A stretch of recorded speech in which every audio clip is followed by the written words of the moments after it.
आपने अपने दादा दादी के मुंह से एक बात हमेशा सुनी होगी कि बेटा हमारे टाइम के 1 लाख रुपए आज के ज़माने के 10 लाख रुपए के बराबर है। तो आपने कभी सोचा है कि वो लोग ऐसा क्यों कहते हैं?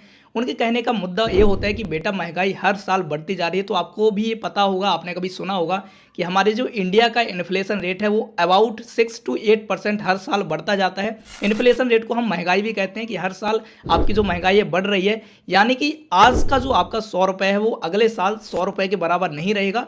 उसकी परचेजिंग पावर कहीं ना कहीं कम हो जाएगी। और अगले साल हम इन्फ्लेशन रेट के हिसाब से देखें तो आज के 100 रुपये वो अगले साल सेम डेट तक उसकी जो वैल्यू बचेगी वो सिर्फ और सिर्फ 92 से लेकर 94 रुपये हो रहे होंगे। यानी कि आप जो चीज़ें आप आज 100 रुपये में खरीद पा रहे होंगे वही चीज़ें आप अगले साल उसी 100 रुपये से नहीं खरीद पाएंगे। यानी कि जो चीज़ें आज आपको 100 रुपये में मिल जा रही हैं वो चीज़ें आपको अगले साल तक 106 107 रुपये में मिल रही होंगी, क्योंकि इसी को हम इन्फ्लेशन रेट करते हैं। तो इस चीज़ से ये पता चलता है कि आपकी जो पैसे की वैल्यू है वो हर साल गिर रही है। तो जो लोग कहते हैं कि सेविंग्स अकाउंट में अपना पैसा रखना क्या सही है, तो बिल्कुल नहीं। आपको सेविंग अकाउंट में अपना ज्यादा पैसा नहीं रखना चाहिए अगर आपको इन्फ्लेशन को बीट करना है। तो अब बात आती है कि इन्फ्लेशन को कैसे बीट किया जा सकता है। अगर आपको इन्फ्लेशन को बीट करना है तो आप एफडी करा सकते हैं, म्यूचुअल फंड का यूज कर सकते हैं। काफी सारी एसआईपीज हैं जो कि म्यूचुअल फंड प्रोवाइड कराते हैं। आप उनमें अपना पैसा इन्वेस्ट करके कम से कम 10 से 12% का रिटर्न ले सकते हैं। यानी कि हर साल जो इन्फ्लेशन रेट होता है वो 6 से 8% का होता है। और आपको जो एफडी और म्यूचुअल फंड्स आपको रिटर्न दे सकते हैं वो कम से कम 8 से 10%